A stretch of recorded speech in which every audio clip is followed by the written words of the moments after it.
Assalamualaikum warahmatullahi wabarakatuh. Pada kesempatan kali ini akan menceritakan wanita bule bos rumah sakit, asal Italia jatuh cinta kepada perawat asal Indonesia dari Jawa Tengah. Seperti apa ceritanya?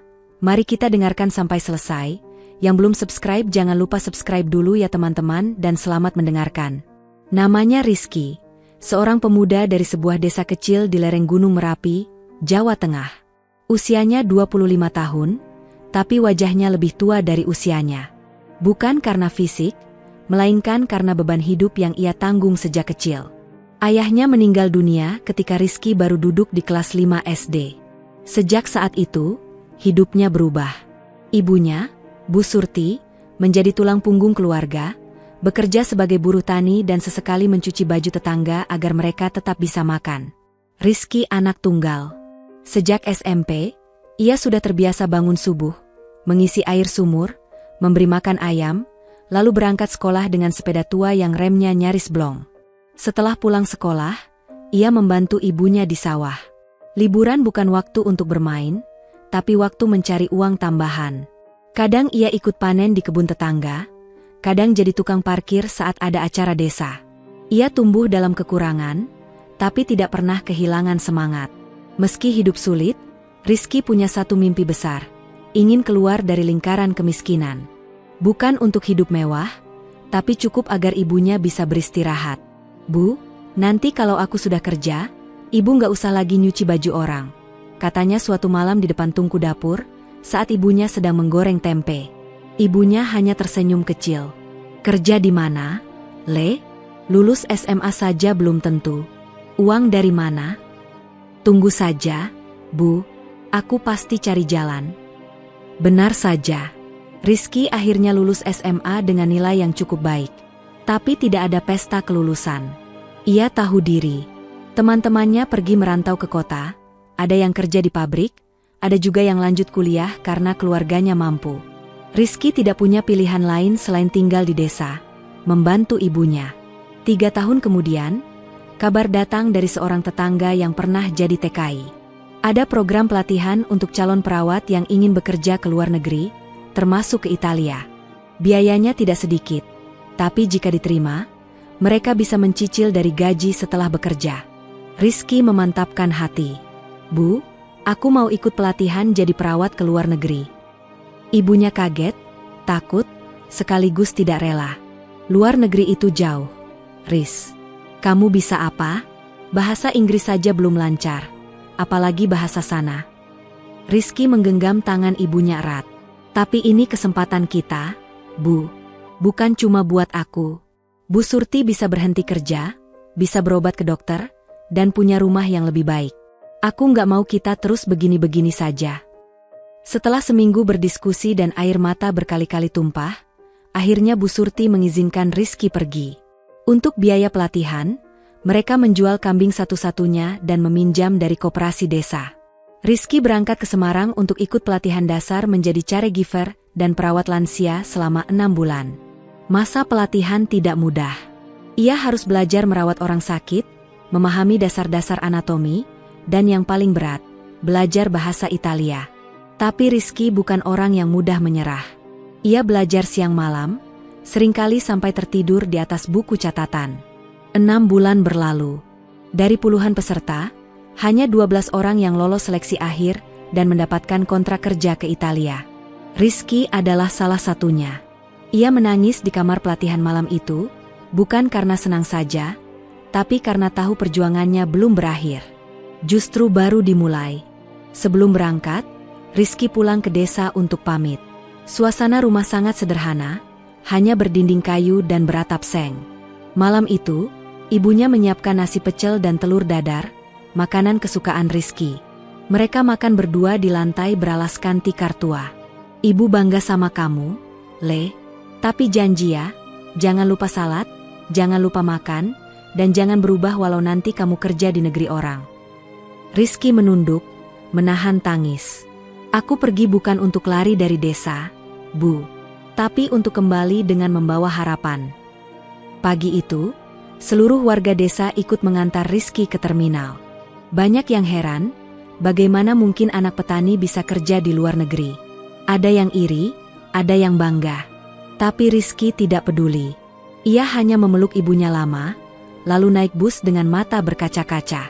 Udara dingin menusuk tulang saat Rizky pertama kali menjejakkan kaki di Italia. Ia tiba di Bandara Internasional Roma bersama 8 orang lainnya yang juga berasal dari Indonesia. Setelah proses administrasi yang cukup panjang, mereka dibagi ke berbagai kota kecil di Italia sesuai penempatan. Rizky ditempatkan di sebuah rumah sakit swasta di kota kecil bernama Piacenza, di bagian utara negara itu. Saat mobil yang menjemputnya melaju ke kota, Rizky hanya terdiam memandangi jendela. Bangunan-bangunan kuno berdiri kokoh di kiri dan kanan jalan. Semuanya tampak asing dan mewah baginya. Tapi jauh di lubuk hatinya, ia tidak merasa tenang. Perutnya mual, bukan karena makanan, melainkan karena cemas. Setibanya di rumah sakit, ia disambut oleh seorang kepala bangsal bernama Gianni, pria Italia berusia sekitar 50 tahun yang tampak tegas dan dingin. Gianni tidak banyak bicara. Ia hanya menjelaskan tugas-tugas dasar, membersihkan pasien, mengganti perban, menyuapi makanan, dan mencatat laporan harian. Kamu kerja cepat, disiplin. Jangan banyak tanya. Kalau bingung, lihat yang lain, kata Gianni dalam bahasa Inggris terbata-bata, lalu meninggalkan Rizky di bangsal perawatan lansia. Hari-hari pertama adalah ujian mental. Rizky tidak hanya harus menyesuaikan diri dengan lingkungan baru, tapi juga menghadapi tatapan aneh dari sebagian staf rumah sakit. Beberapa dari mereka meremehkannya hanya karena ia berasal dari Asia Tenggara dan berstatus tenaga kontrak. Si orang Indonesia itu lambat, bisik salah satu suster senior kepada temannya sambil tertawa. Rizky mendengar, tapi pura-pura tidak tahu. Ia hanya fokus bekerja. Ia tahu, satu-satunya cara untuk bertahan adalah bekerja lebih keras dari siapapun. Jam kerjanya panjang, mulai pukul 7 pagi hingga 8 malam. Kadang ia harus lembur jika ada pasien baru masuk atau ada perawat yang absen. Tubuhnya lelah, tapi pikirannya lebih lelah. Bahasa Italia yang belum lancar, aroma obat-obatan yang menusuk hidung, dan suasana kerja yang penuh tekanan membuatnya nyaris menyerah. Tapi setiap kali ia merasa ingin berhenti, wajah ibunya muncul di benaknya. Sabar, Le. Hidup itu memang berat, tapi bukan berarti kamu harus menyerah. Maka ia terus bertahan. 3 minggu pertama berjalan begitu lambat. Rizky belum pernah diajak bicara oleh siapapun kecuali Gianni, dan 2 perawat lainnya yang hanya bicara jika perlu. Ia makan siang sendirian di kantin, duduk di pojok ruangan sambil membawa bekal nasi dan telur yang ia masak sendiri di kontrakan kecilnya. Namun, semuanya mulai berubah pada minggu keempat. Hari itu, Gianni memanggilnya secara mendadak. Rizky, ikut saya. Ada pasien baru. Khusus. Rizky mengikuti Gianni ke lantai atas, ke sebuah ruang VIP yang jauh lebih rapi dan wangi daripada bangsal tempat ia biasa bertugas. Di sana, seorang wanita tua berambut perak sedang duduk di kursi roda, ditemani seorang wanita bule muda berpakaian formal. Ini pasien kamu mulai hari ini. Namanya Signora Marta. Dia ibu dari direktur rumah sakit, ujar Gianni tanpa basa-basi. Rizky sedikit gugup. Ia membungkuk sopan kepada wanita tua itu. Buongiorno, Signora, sapanya dengan logat Indonesia yang kental. Wanita tua itu tersenyum. Ah, kamu orang Indonesia ya? Rizky terkejut. Iya, Signora. Saya dari Jawa Tengah. Saya pernah punya pembantu orang Indonesia dulu, baik sekali dia. Hari itu, Rizky mulai merawat Signora Marta.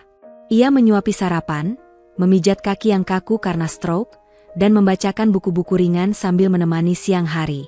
Perhatian kecilnya, seperti membetulkan selimut yang miring atau mengganti air minum sebelum diminta, membuat Signora Marta merasa nyaman. Ia mulai berbicara lebih banyak dengan Rizky, bahkan tertawa kecil saat Rizky keliru mengucapkan kata dalam bahasa Italia. Aku suka kamu, Rizky. Kamu sabar dan sopan, katanya suatu siang. Yang membuat Rizky semakin gugup adalah kehadiran wanita muda yang selalu datang setiap sore. Dialah Alessia, direktur rumah sakit dan putri dari Signora Marta. Wanita bule itu berwajah tegas tapi elegan, berambut coklat panjang, dan selalu berpakaian rapi. Awalnya, ia hanya mengangguk singkat kepada Rizky. Namun, Setelah melihat bagaimana Rizky memperlakukan ibunya, Alessia mulai memperhatikan lebih dalam. Suatu hari, Alessia berbicara langsung padanya. "Kamu yang merawat Mama sejak seminggu lalu, ya?" "Iya, Signora. Saya hanya berusaha sebaik mungkin." "Terima kasih." Mama jadi lebih tenang. Biasanya dia selalu mengeluh kalau dirawat orang lain. Rizky menunduk, malu. Ia tidak pernah menyangka akan berbicara langsung dengan seorang direktur rumah sakit. Hari-hari berikutnya, Alessia makin sering berbincang ringan dengannya setiap kali mengunjungi ibunya. Pertanyaan-pertanyaan sederhana seperti, "Kamu sudah makan?" atau "Tinggal di mana di Piacenza?" mulai menjadi hal rutin. Namun, tak semua orang senang melihat kedekatan itu. Beberapa staf mulai memperhatikan dengan tatapan sinis. Ada yang berkata, TKI itu sok dekat dengan bos. Tapi Rizky tidak menggubris. Ia tahu posisinya, dan ia tidak berniat cari muka. Ia hanya bekerja seperti biasa. Malam hari, di kamar kontrakannya yang sempit, Rizky duduk sendirian sambil menatap ponsel. Tidak ada internet, tidak ada televisi. Hanya ada bayangan hari panjang yang telah ia lewati, dan hari esok yang entah seperti apa. Ia menarik napas panjang. Beginikah rasanya hidup di negeri orang? Sepi, asing, tapi penuh harapan. Hari itu, Rizky baru saja selesai memijat kaki Signora Marta ketika pintu ruangan VIP terbuka. Seorang wanita berambut panjang masuk dengan langkah cepat, matanya menatap Rizky yang masih berjongkok di samping kursi roda. Itu adalah Alessia, direktur rumah sakit dan putri dari Signora Marta. "Mama, kamu baik-baik saja?" tanya Alessia dalam bahasa Italia. Signora Marta tersenyum hangat. "Lebih baik dari biasanya. Rizky merawatku dengan sangat sabar." Alessia mengangguk pelan. Matanya melirik ke arah Rizky sejenak, lalu mengalihkan pandangan. "Terima kasih sudah menjaga ibu saya," katanya dalam bahasa Inggris. Rizky berdiri dan membungkuk sedikit, seperti kebiasaannya. "Sama-sama, Signora." Itu adalah kali pertama mereka bicara langsung lebih dari satu kalimat. Percakapan itu singkat, canggung, dan datar. Tapi entah mengapa, sejak hari itu, Alessia mulai muncul lebih sering. Ia tak hanya datang sore hari, tetapi juga sesekali pagi atau siang, bahkan saat ia seharusnya rapat. Pada awalnya, Rizky berpikir itu hanya kebetulan. Tapi makin hari, kehadiran Alessia menjadi lebih terasa. Ia tidak lagi sekadar bertanya soal kondisi ibunya, tapi juga mulai menyapa Rizky secara langsung dan menanyakan hal-hal pribadi. "Kamu tinggal sendirian di sini?" "Iya, Signora." "Kamu sudah lama di Italia?" "Baru 2 bulan." "Pasti sulit, ya, menyesuaikan diri di negeri orang." Rizky hanya mengangguk, tidak banyak bicara. Ia belum terbiasa dilibatkan dalam percakapan oleh orang sekelas Alessia. Jarak status mereka terlalu jauh. Alessia adalah direktur rumah sakit, orang kaya, terpelajar, dan warga negara Italia. Sementara ia hanya seorang TKI dari desa kecil yang datang untuk mengadu nasib. Namun, sesuatu yang tak terduga mulai tumbuh dalam diam. Alessia memperhatikan bagaimana Rizky menyelimuti ibunya tanpa disuruh. Bagaimana ia dengan sabar membantu Signora Marta berjalan perlahan, dan bagaimana ia membersihkan kotoran tanpa pernah mengeluh. Bagi Alessia, itu bukan sekadar pekerjaan. Ada ketulusan dalam setiap gerak-gerik Rizky yang tidak bisa ia temukan di staf rumah sakit lain, bahkan pada orang-orang dekatnya. Suatu sore, ketika Alessia datang lebih awal dari biasanya, ia mendapati Rizky sedang menyuapi ibunya bubur hangat sambil bercerita ringan. "Lalu saya jatuh dari sepeda karena kejar bebek yang lepas. Ibu saya sampai tertawa semalaman karena saya bawa bebeknya pulang di atas kepala," ucap Rizky dengan logat Jawa yang kental. Signora Marta tertawa kecil. "Kamu lucu sekali, Rizky." Alessia tersenyum diam-diam di balik pintu sebelum masuk. Setelah Rizky menyelesaikan tugasnya dan hendak pamit keluar, Alessia memanggilnya. "Rizky, kamu ada waktu sebentar?" Rizky menoleh dengan bingung. "Ya, Signora. Aku ingin tahu, apa yang membuatmu memilih jadi perawat?" Rizky ragu menjawab. Tapi akhirnya ia berkata jujur. "Karena saya ingin membahagiakan ibu saya di kampung. Dia sakit-sakitan. Saya ingin banggakan dia. Alessia terdiam sejenak. Kalimat sederhana itu entah kenapa menusuk perasaannya. Ia tidak menyangka, seorang laki-laki muda yang jauh dari rumah, bekerja keras, dan tinggal di negeri asing, masih bisa memikirkan ibunya di atas segalanya. Ayah saya sudah meninggal waktu saya kecil, lanjut Rizky perlahan. Jadi saya yang harus jaga ibu. Sejak hari itu, pembicaraan mereka mulai lebih sering terjadi. Di sela-sela jadwal kunjungan, Alessia duduk di kursi dekat jendela, dan mereka bicara soal banyak hal, makanan Indonesia, Gunung Merapi, musim hujan, bahkan tentang mimpi. Aku ingin sekali mengunjungi Asia, ujar Alessia suatu hari. Tapi aku terlalu sibuk. Rizky hanya tersenyum. Asia terlalu panas, Signora.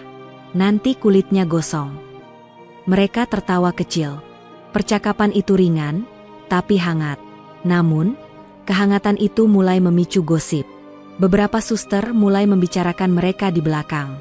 Lihat deh, si TKI itu mulai dekat sama bos. Jangan-jangan cari jalan pintas naik pangkat. Rizky mendengarnya, dan hatinya panas. Tapi ia tidak membalas. Ia hanya mempercepat langkah, kembali bekerja dengan kepala tertunduk. Ia tidak ingin kesalahpahaman merusak pekerjaannya. Suatu malam, saat membersihkan ruang istirahat perawat, Alessia muncul tanpa diduga. Ia mengenakan mantel coklat panjang dan syal, wajahnya tampak lelah tapi tetap tenang. Kamu kelihatan capek, katanya. Rizky tersenyum kaku. Sedikit, Signora. Tapi sudah biasa. Kamu tidak harus panggil aku Signora setiap waktu. Tahu? Ucap Alessia tiba-tiba. Cukup Alessia saja. Rizky terdiam. Ia tidak tahu harus menjawab apa. Otaknya memutar-mutar dalam kekacauan. Baik, Signora, maksud saya, Alessia. Mereka tertawa bersamaan. Untuk pertama kalinya, Rizky merasa tidak terlalu canggung. Namun, dalam hatinya, ada perasaan yang tidak ia pahami. Ia tidak boleh dekat-dekat dengan wanita ini. Bukan karena Alessia jahat, tapi karena dunia mereka terlalu berbeda. Malam itu, Rizky tidak bisa tidur. Ia menatap langit-langit kamar kecilnya sambil memikirkan satu hal. Apakah yang ia rasakan ini hanya kekaguman? Atau lebih dari itu? Di sisi lain, Alessia juga mulai merasa bingung. Ia tumbuh dalam keluarga kaya dan terhormat. Ia bisa memilih pria manapun di Italia. Pengusaha, dokter, diplomat. Tapi mengapa justru ia merasa nyaman dengan seorang perawat dari desa kecil di Indonesia? Rasa kagum dan penasaran itu berubah menjadi sesuatu yang lebih dalam. Dan semuanya dimulai dari sebuah pertemuan yang tidak direncanakan. Hari-hari berlalu, dan hubungan antara Rizky dan Alessia semakin akrab. Meski keduanya tak pernah secara langsung menyebut apa yang sebenarnya mulai tumbuh di antara mereka. Hubungan itu lahir dari kebiasaan-kebiasaan kecil. Dari sapa ramah tiap pagi, percakapan ringan di lorong rumah sakit, hingga tatapan mata yang terasa semakin dalam dari hari ke hari. Namun Rizky tidak pernah berani melangkah lebih jauh. Ia sadar diri. Ia tahu siapa dirinya. Seorang TKI, perawat kontrak dari desa kecil di Jawa Tengah, tidak punya gelar tinggi, tidak punya apa-apa kecuali niat bekerja keras dan niat membanggakan ibunya. Sementara Alessia, ia bukan sekadar atasan. Ia adalah seorang wanita Italia, pemilik dan direktur rumah sakit, cantik, terhormat, dan dihormati. Dunia mereka terlalu jauh, terlalu berbeda. Itu yang selalu diulang Rizky dalam benaknya, sebagai tameng dari perasaan yang mulai sulit ia bendung. Namun sekuat apapun Rizky menahan perasaannya, hatinya tidak bisa berbohong. Setiap kali mendengar suara langkah Alessia dari kejauhan, jantungnya berdetak lebih cepat. Setiap kali melihat Alessia tersenyum kepada pasien, dadanya hangat. Dan setiap kali mereka bercakap, bahkan hanya beberapa menit, hatinya ingin waktu berhenti. Hari itu, saat Rizky sedang membereskan alat-alat medis, Alessia datang dengan langkah cepat. "Rizky," katanya, "kamu ada waktu setelah kerja nanti malam?" Rizky menoleh cepat. "Ada, Signora. Maksud saya, Alessia. Aku ingin bicara, tapi tidak di sini. Boleh kita bertemu di taman kecil dekat rumah sakit?" Rizky ragu sejenak. "Tentu. Kalau memang tidak mengganggu. Alessia tersenyum. Jam 8, ya. Aku tunggu. Sepanjang sore itu, Rizky gelisah. Ia mencoba bekerja seperti biasa, tapi pikirannya melayang-layang. Ia bertanya-tanya, apa yang akan dibicarakan Alessia? Apa ini sesuatu yang serius? Atau mungkin ada kesalahan? Jam menunjukkan pukul 19.50 saat ia berjalan keluar dari bangsal, mengganti seragamnya dengan jaket tipis dan celana jeans lusuh. Ia berjalan kaki ke taman kecil yang hanya berjarak 2 blok dari rumah sakit. Udara malam dingin dan sunyi. Lampu taman remang-remang, dan bangku kayu di bawah pohon besar terlihat kosong. Hingga tiba-tiba dari balik bayangan, muncul sosok Alessia dengan mantel abu-abu dan syal melilit lehernya. "Maaf menunggu," kata Rizky canggung. "Aku juga baru datang," jawab Alessia pelan. Mereka duduk bersebelahan, menjaga jarak, tapi cukup dekat untuk saling mendengar nafas masing-masing. Beberapa saat tidak ada yang bicara. Hanya ada suara angin pelan dan sesekali deru mobil lewat di kejauhan. "Aku tahu ini mungkin terdengar aneh," ujar Alessia memecah keheningan. "Tapi aku tidak bisa terus diam."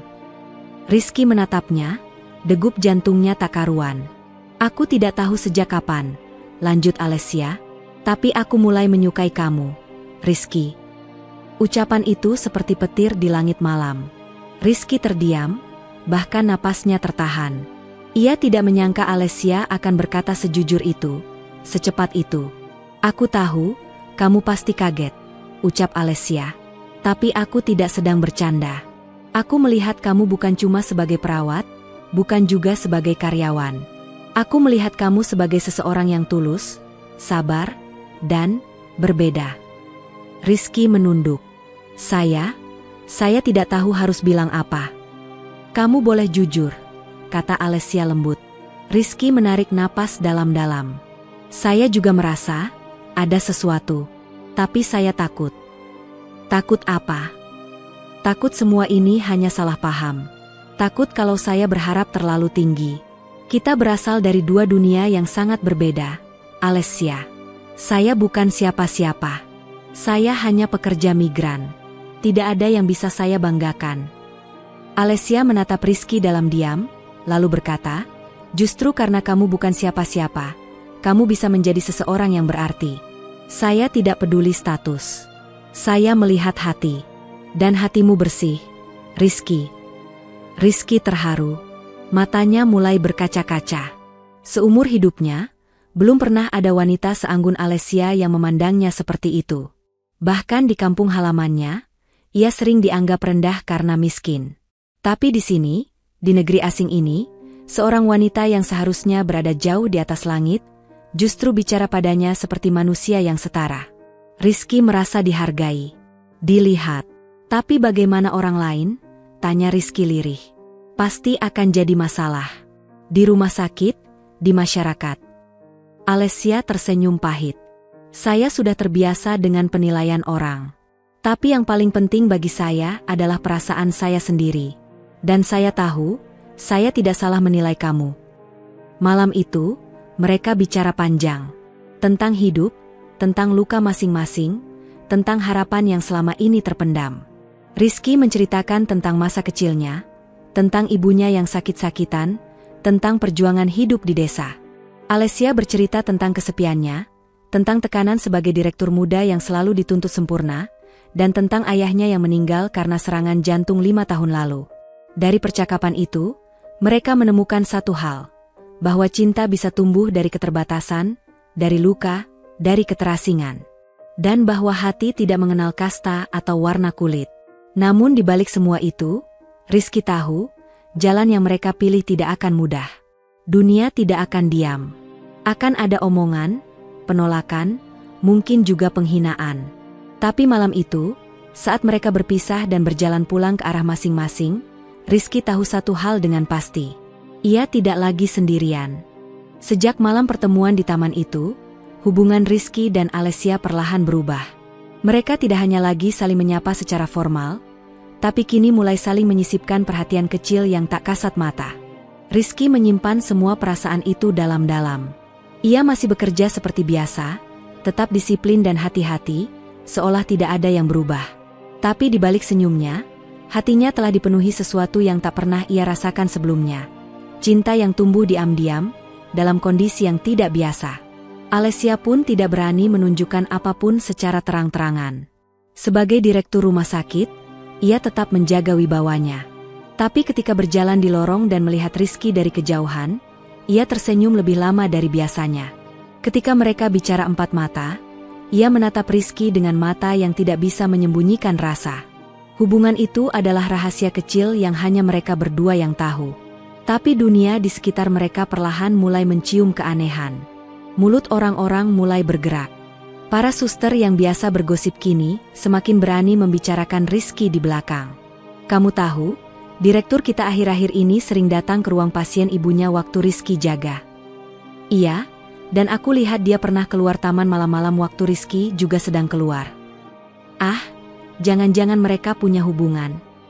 Rizky tahu, tapi ia memilih diam. Baginya, ini bukan tentang pembuktian.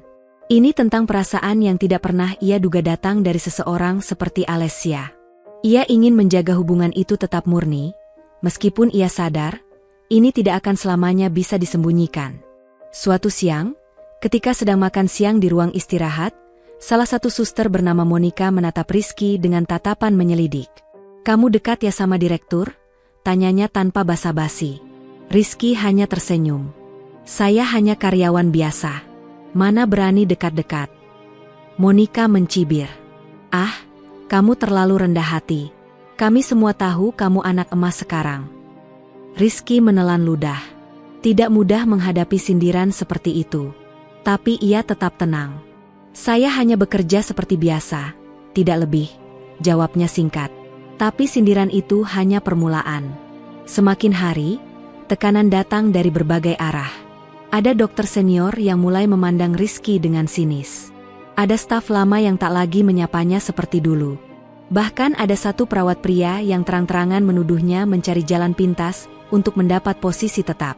Namun di balik semua itu, Alessia justru semakin sering menunjukkan kepeduliannya. Suatu malam, ia mengajak Rizky bicara di ruang arsip lama yang sudah jarang dipakai. "Aku dengar banyak yang bicara soal kita," ucap Alessia pelan. Rizky mengangguk. "Saya juga. Tapi saya bisa tahan, asal Ibu Marta tidak jadi korban." Alessia menatap Rizky dengan sorot mata yang lembut tapi kuat. "Kamu tidak harus menanggung ini sendirian. Aku juga bagian dari hubungan ini.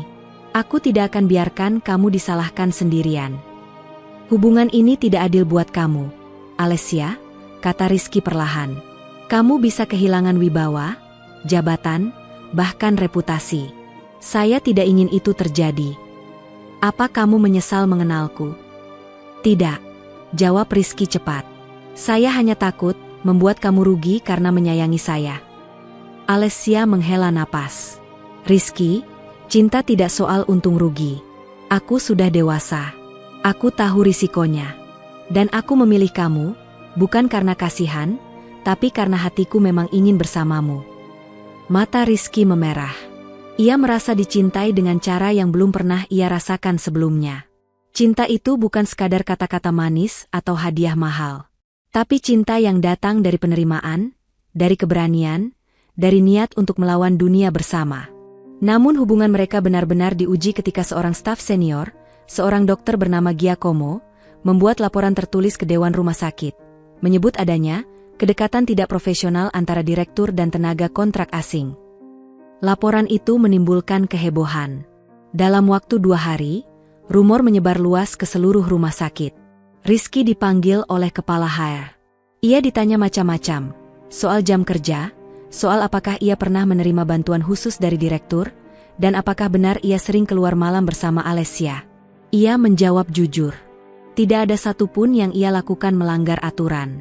Tapi ia tahu, tuduhan itu bukan tentang aturan. Ini soal pandangan, soal stigma, soal keberanian mencintai seseorang di luar kelas sosial. Sore harinya, Alessia dipanggil Dewan Rumah Sakit. Ia diminta klarifikasi. Tapi berbeda dengan Rizky yang bersikap tenang, Alessia bersikap tegas. "Ya," katanya dalam rapat. "Saya dekat dengan Rizky. Tapi tidak ada yang saya lakukan di luar etika profesional. Jika saya harus dihukum karena memiliki perasaan, silakan. Tapi saya tidak akan menyangkal apa yang saya rasakan. Rapat itu menjadi pembicaraan besar. Ada yang membela Alessia karena keberaniannya. Tapi ada juga yang mengecamnya karena dianggap memberi contoh yang tidak layak. Rizky mengetahui hal itu dari suster tua yang simpati padanya. Ia merasa bersalah. Sangat bersalah. Malam itu, Rizky menulis surat. Ia memutuskan untuk mengundurkan diri. Ia tidak ingin Alessia dihukum atau kehilangan jabatan karena dirinya. Ia mencetak surat itu dan menyelipkannya di meja kerja Alessia saat malam sudah larut. Namun pagi harinya, sebelum sempat ia mengemas barang-barangnya, Alessia datang menghampiri Rizky di depan bangsal. "Apa ini?" tanyanya sambil menunjukkan surat itu. Rizky menunduk.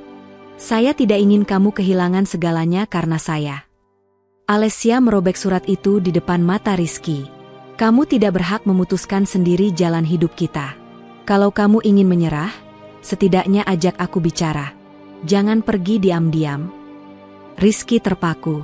Hatinya bergemuruh. "Kita mungkin tidak biasa," lanjut Alessia, "tapi cinta kita nyata."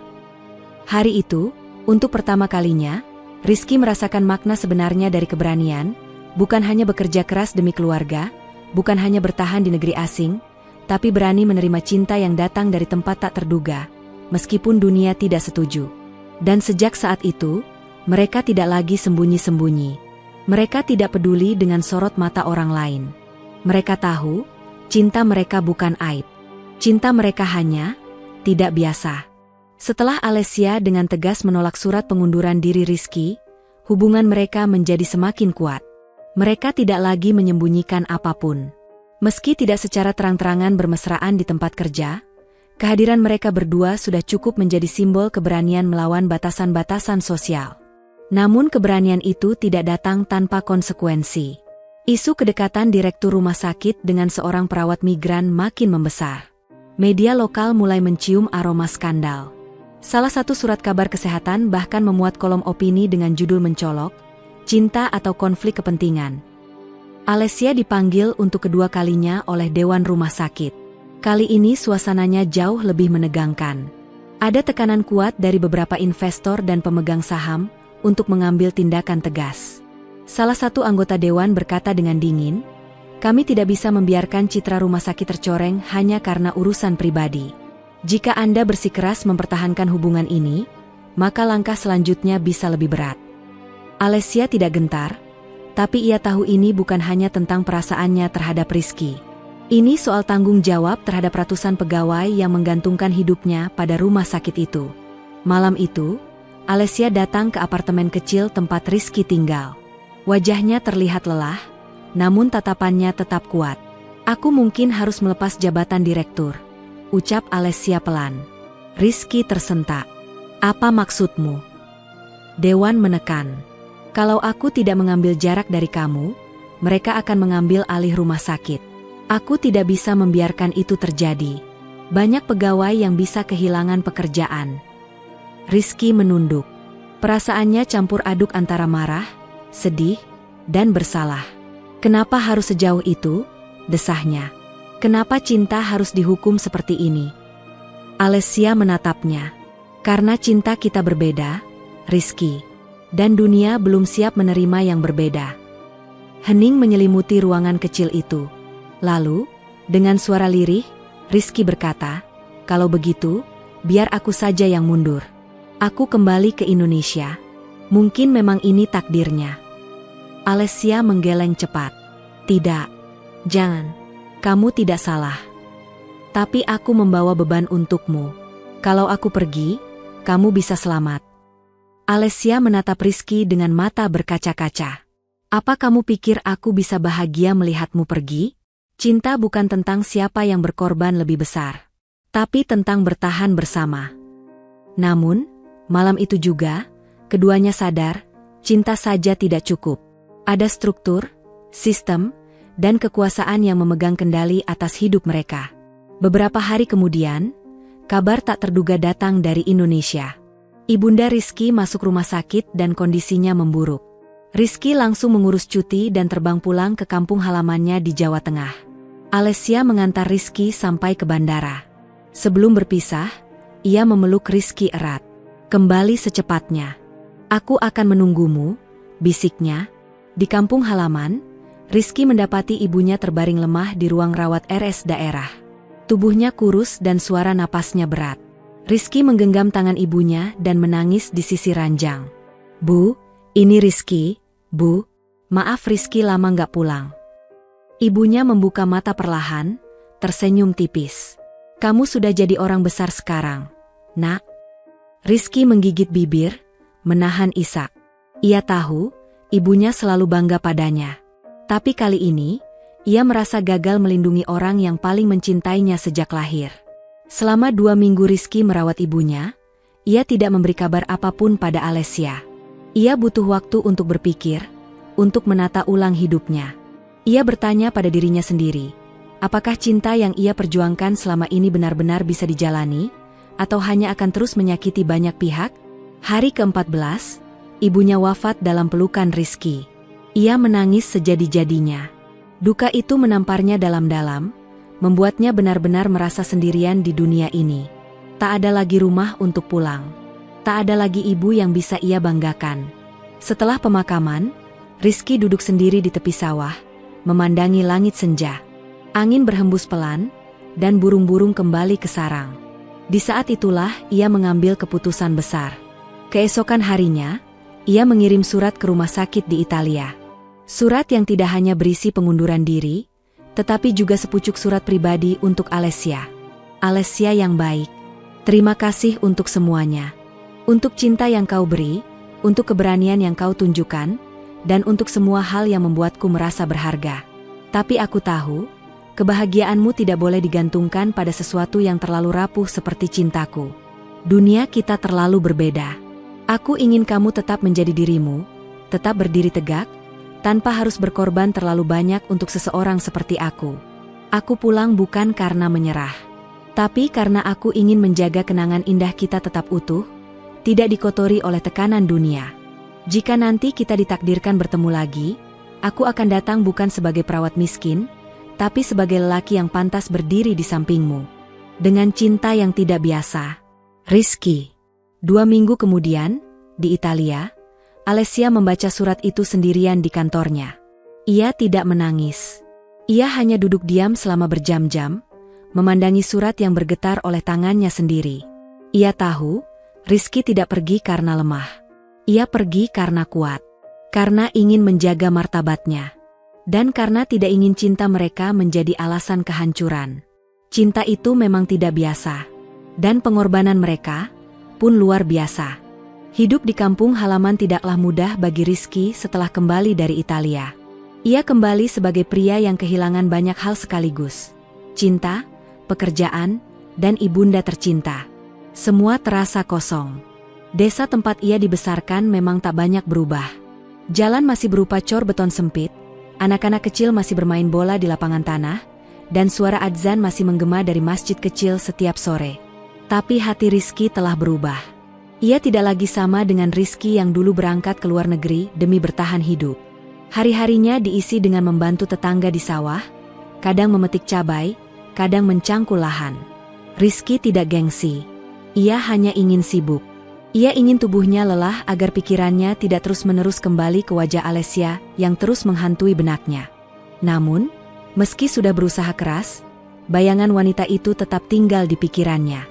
Senyumnya, tatapan matanya saat menahan air mata, bahkan suaranya ketika berbisik, "Aku akan menunggumu." Tetangga-tetangga mulai bertanya-tanya kenapa Rizky kembali padahal dulu katanya sukses kerja di luar negeri. "Kenapa nggak lanjut kerja aja, Ki?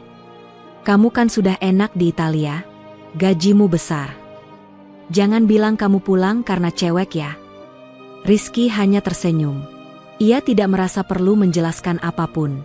Baginya, ini adalah perjalanan yang hanya ia dan Tuhan yang tahu betapa dalam luka dan pengorbanannya.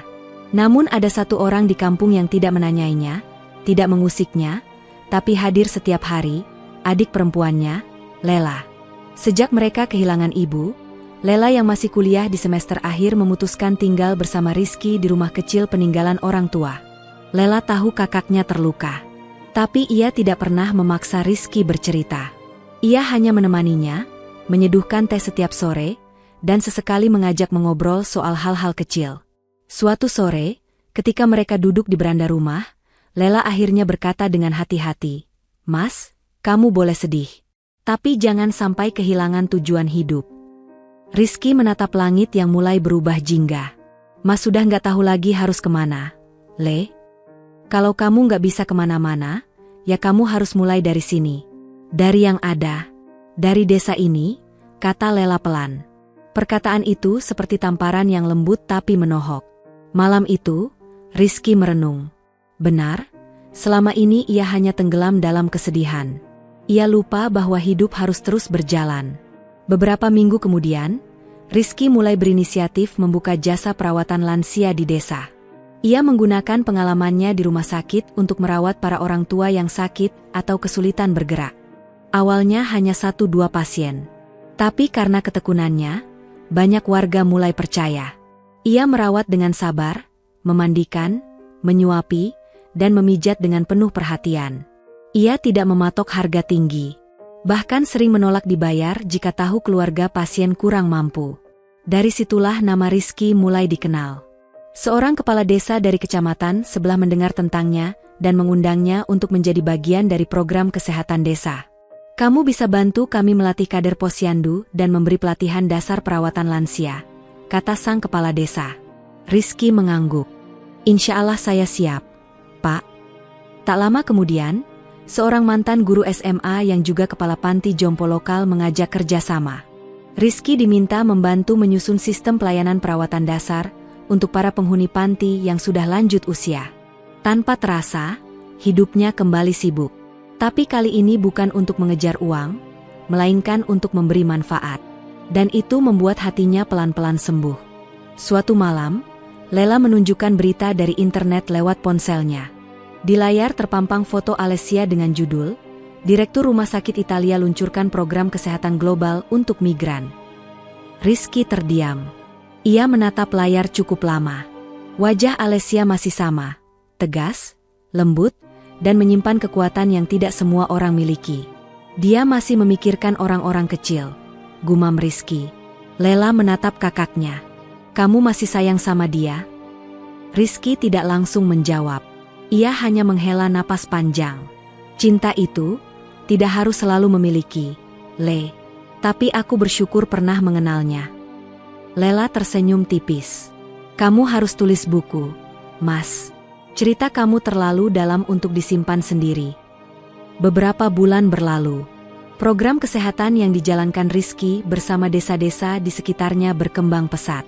Ia mulai diminta mengisi seminar di Universitas Kesehatan. Bahkan seorang profesor dari Universitas Negeri menawarkan beasiswa S2 agar Rizky bisa memperdalam keilmuan keperawatan komunitas. Suatu hari, setelah memberi pelatihan di desa tetangga, Rizky membuka pesan masuk di email lamanya. Di sana, ada satu email tak terduga. Dari Alessia. "Halo, Rizky.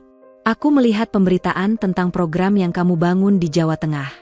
Aku bangga padamu. Sangat bangga. Setelah kamu pergi, aku sempat kehilangan arah. Tapi kemudian aku sadar, cintamu justru membuatku lebih kuat.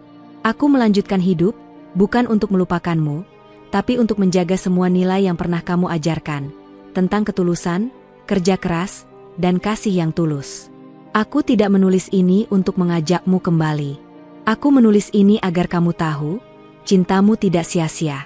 Dengan cinta yang tetap sama. Alessia."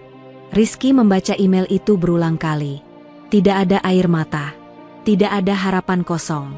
Hanya rasa syukur yang dalam. Bahwa walaupun tak bersama, mereka pernah saling mencintai dengan cara paling jujur dan sederhana. Dan malam itu, untuk pertama kalinya sejak kepulangan dari Italia, Rizky bisa tidur nyenyak. Bukan karena hatinya tak lagi sakit, tapi karena hatinya telah berdamai. Sudah hampir 1 tahun sejak Rizky kembali ke Indonesia. Dalam waktu yang tidak terlalu lama, ia berhasil mengubah kesedihannya menjadi kekuatan untuk membantu banyak orang. Program perawatan lansia yang ia rintis berkembang hingga mencakup 3 kecamatan. Ia juga menjadi pembicara tetap di berbagai pelatihan tenaga kesehatan desa. Namun suatu pagi, di antara tumpukan surat yang biasa datang ke rumahnya, terselip satu amplop putih dengan perangko luar negeri. Rizky mengernyitkan dahi. Ia tidak mengenali pengirimnya. Ia membuka surat itu perlahan, dan jantungnya berdetak lebih cepat saat melihat logo rumah sakit tempat ia dulu bekerja di Italia, San Camillo Hospital. Surat itu resmi, ditandatangani oleh Dewan Direksi dan juga Alessia. Kepada Rizky Raharjo. Dengan hormat, bersama surat ini, kami mengundang Anda sebagai tamu kehormatan untuk menghadiri konferensi internasional tahunan bertema, Pelayanan Kesehatan Global dan Perawatan Kemanusiaan. Kami sangat menghargai kontribusi Anda dalam pelayanan kesehatan komunitas, khususnya inovasi program perawatan lansia berbasis desa di Indonesia. Anda dijadwalkan menjadi salah satu pembicara utama pada sesi, dari perawat migran ke penggerak komunitas. Acara ini akan diselenggarakan di Roma, Italia, pada tanggal 17-19 Oktober. Seluruh biaya perjalanan dan akomodasi ditanggung oleh panitia. Hormat kami, Profesor Andrea Salvatori, Ketua Dewan Direksi. Alessia Conti, Direktur Eksekutif. Rizky membaca ulang surat itu berkali-kali. Tangannya bergetar. Ia tidak tahu harus merasa bangga atau justru bingung. Kembali ke Italia adalah sesuatu yang tidak pernah ia rencanakan lagi. Terlalu banyak kenangan, terlalu banyak luka, tapi juga terlalu banyak yang belum selesai. Sore harinya, ia memperlihatkan surat itu kepada Lela. Lela membaca pelan, lalu menatap kakaknya dengan senyum penuh makna. Tuhan benar-benar adil. Mas, apa kamu akan pergi? Rizky menatap adiknya dalam-dalam. Aku tidak tahu, Le. Aku takut bukan karena konferensinya, tapi karena aku takut bertemu dia lagi. Kadang, yang membuat kita sembuh justru adalah pertemuan yang selama ini kita hindari, kata Lela bijak. 2 minggu kemudian, Rizky sudah berada di dalam pesawat menuju Italia. Hatinya campur aduk. Ia tidak tahu apakah ia datang sebagai pembicara, tamu kehormatan, atau pria yang masih membawa sisa cinta lama. Setibanya di Roma, ia dijemput oleh panitia dengan mobil resmi. Saat memasuki hotel tempat acara berlangsung, ia merasa seperti kembali ke dunia yang dulu ia tinggalkan dalam diam, dunia profesional, serba cepat, penuh formalitas dan tekanan. Tapi kali ini ia datang dengan rasa percaya diri yang berbeda. Ia bukan lagi perawat magang dari Indonesia yang selalu merasa di bawah. Ia datang sebagai seseorang yang berhasil menciptakan perubahan di tanah airnya. Konferensi dimulai dengan sambutan dari para tokoh kesehatan Eropa. Ruang auditorium dipenuhi para dokter, aktivis kesehatan, pejabat pemerintah, dan akademisi dari berbagai negara. Suasana penuh wibawa. Ketika giliran Rizky tampil, suasana mendadak menjadi sangat hening. Ia melangkah ke podium dengan langkah mantap. Di barisan depan, duduklah Alessia, mengenakan setelan biru gelap, rambut disanggul rapi, dan wajah serius seperti biasanya. Rizky membuka presentasinya dengan sederhana. Nama saya Rizky Raharjo, dari Jawa Tengah, Indonesia. Dulu saya datang ke negara ini hanya dengan satu tujuan, mencari nafkah. Tapi di sini, saya menemukan lebih dari itu, saya menemukan jati diri. Ia menceritakan perjalanan hidupnya. Bagaimana ia belajar dari sistem medis di Italia. Bagaimana ia mencintai profesi keperawatan bukan karena gaji, tapi karena nilai kemanusiaannya. Dan bagaimana, setelah kembali ke Indonesia, ia menemukan panggilannya yang sesungguhnya, membantu orang tua di desa-desa yang tidak punya akses pelayanan kesehatan. Ia tidak menyebut nama Alessia secara langsung. Tapi dari nada suaranya, dari tatapan matanya yang sesekali mengarah ke depan, semua orang tahu, ada satu orang yang sangat ia hormati di antara hadirin. Tepuk tangan bergema di seluruh ruangan. Bahkan beberapa hadirin berdiri memberikan standing ovation. Wajah Rizky memerah. Tapi kali ini bukan karena malu, melainkan karena bahagia. Ia tahu, luka itu kini telah menjadi kekuatan. Usai acara, panitia mengatur makan malam khusus untuk para pembicara dan undangan VIP. Saat itulah Alessia mendekatinya. Selamat, Rizky. Presentasimu menyentuh banyak hati. Rizky membalas dengan senyum kecil. Terima kasih. Aku tidak menyangka bisa kembali ke sini. Mereka duduk di sudut ruangan, agak menjauh dari keramaian. Sejenak, mereka saling diam. Hanya menatap, mengamati wajah yang begitu akrab namun sudah lama tidak dilihat dari jarak sedekat ini. "Aku sering memikirkanmu," kata Alessia akhirnya. "Setiap aku membuat keputusan penting, aku selalu bertanya dalam hati, apa Rizky akan bangga kalau aku melakukan ini?" Rizky menunduk. "Dan aku pun begitu. Banyak malam aku tidur dengan satu pertanyaan, apa Alessia baik-baik saja?" Mereka tertawa kecil. Suara yang dulu sangat akrab kini terasa jauh lebih hangat. "Aku tidak akan bertanya apakah kamu sudah melupakan aku," kata Alessia pelan. "Karena aku tahu, beberapa cinta memang tidak bisa dilupakan. Hanya bisa dipindahkan tempatnya di hati." Rizky mengangguk. "Aku tidak pernah mencoba melupakanmu. Aku hanya belajar merelakan. Dan dari relaku itu, aku belajar tumbuh." Alessia tersenyum. Ada kedamaian di senyumnya, juga kebanggaan. "Aku ingin kamu tahu," lanjutnya, "sebagian dari program global yang aku kembangkan, inspirasinya datang dari kamu. Dari cara kamu merawat pasien, dari caramu mencintai profesi ini." Mata Rizky berkaca-kaca. Tapi ia menahan diri. Ia tidak datang untuk menangis. Ia datang untuk menyelesaikan sesuatu. "Aku bangga padamu, Alessia. Dan aku bahagia kamu baik-baik saja." "Aku pun bangga padamu, Rizky." Dan malam itu, di kota Roma, di antara lampu-lampu kota dan suara angin musim gugur, dua hati yang pernah saling mencintai duduk bersebelahan, tanpa rencana kembali, tanpa dendam, hanya dengan syukur dan damai. Karena terkadang, cinta paling tulus adalah cinta yang tidak memaksa untuk memiliki. Setelah malam penuh pertemuan dan kejujuran di Roma, Rizky kembali ke Indonesia dengan hati yang lebih ringan. Perjalanan ke Italia bukan sekadar perjalanan fisik, tapi juga perjalanan batin yang mengubah segala pandangannya tentang cinta, kehidupan, dan makna pengorbanan. Di pesawat pulang, Rizky duduk menatap langit biru yang terbentang luas di jendela kabin. Bayangan Alessia masih samar-samar melekat di benaknya. Namun bukan lagi sebagai luka, melainkan sebagai kenangan yang menyemangati. Cinta itu bukan hanya tentang memiliki, gumam Rizky dalam hati. Kadang cinta itu adalah menerima, merelakan, dan terus melangkah. Sesampainya di tanah air, sambutan hangat dari keluarga dan warga desa membawanya kembali ke realita yang selama ini ia rindukan. Namun, Rizky tidak lagi menjadi pria yang sama. Ia telah pulang sebagai sosok yang lebih matang dan penuh visi. Di desa, program perawatan lansia yang ia jalankan terus berkembang. Kini, ia tak hanya menjadi perawat komunitas, tetapi juga seorang pemimpin yang menginspirasi banyak orang muda untuk peduli pada kesehatan masyarakat. Ia mendirikan sebuah yayasan kecil yang berfokus pada pelatihan tenaga kesehatan di desa, khususnya bagi para wanita yang ingin belajar menjadi perawat lokal.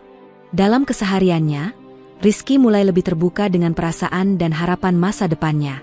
Ia tahu perjalanan hidupnya tidak mudah, tetapi ia juga percaya bahwa setiap langkahnya selama ini membawa makna.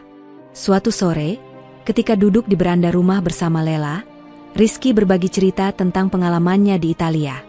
"Lela, aku belajar satu hal penting," kata Rizky serius. "Bahwa cinta sejati itu tidak harus selalu bertemu setiap hari, tidak harus selalu bersama. Tapi cinta sejati adalah ketika kita tetap memberi ruang dan kesempatan untuk orang yang kita cintai tumbuh menjadi versi terbaik dirinya."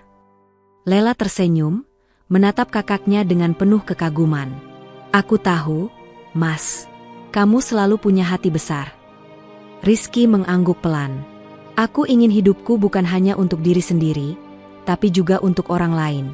Aku ingin warisan yang aku tinggalkan bukan hanya cerita tentang perjuangan pribadi, tapi juga tentang bagaimana aku membantu orang lain untuk hidup lebih baik." Waktu terus berjalan. Rizky mulai menjalin hubungan yang lebih dekat dengan seorang guru sekolah dasar di desanya, namanya Sari. Wanita itu lembut, sabar, dan memiliki semangat yang sama dalam mengabdi kepada masyarakat. Mereka bertemu lewat kegiatan sosial, dan perlahan tumbuh rasa saling menghargai. Namun Rizky tidak pernah menutup rapat-rapat tentang masa lalunya.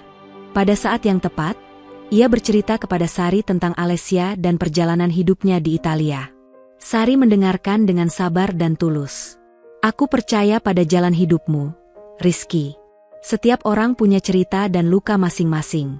Yang penting kita belajar dari itu dan terus maju. Perkataan Sari meneguhkan hati Rizky. Ia sadar bahwa cinta tidak harus sempurna, tapi harus tulus dan saling mendukung. Di saat yang sama, Alessia juga terus menjalani hidupnya di Italia. Ia mengembangkan program kesehatan global dan aktif dalam berbagai kegiatan kemanusiaan. Namun di balik kesibukannya, ia sering merenungkan pertemuannya dengan Rizky. Dalam sebuah konferensi internasional, Alessia berbicara di depan para peserta dengan penuh semangat.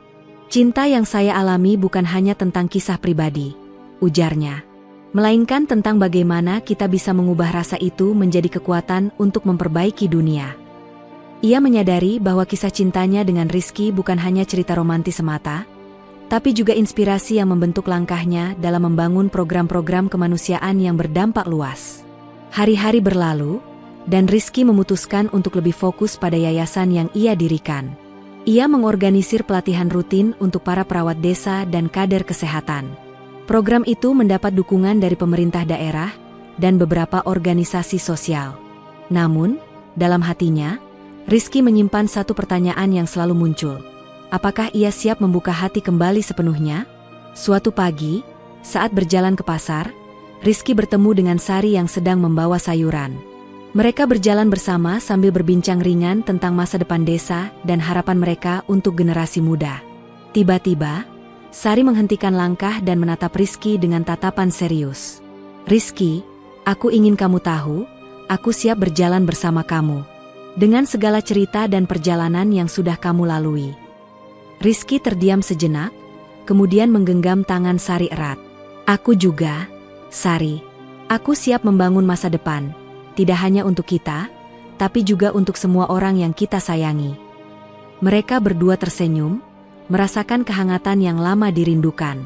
Cinta Rizky dan Alessia memang berakhir bukan dengan ikatan yang biasa, namun mereka tetap menjadi bagian penting dalam hidup masing-masing. Cinta mereka menjadi kekuatan yang mendorong mereka untuk terus memberi dan berjuang. Rizky menyadari bahwa setiap orang memiliki cara berbeda dalam mencintai dan dicintai. Tidak semua cinta harus berujung pada kebersamaan fisik, tetapi cinta yang sejati adalah cinta yang menguatkan dan membebaskan.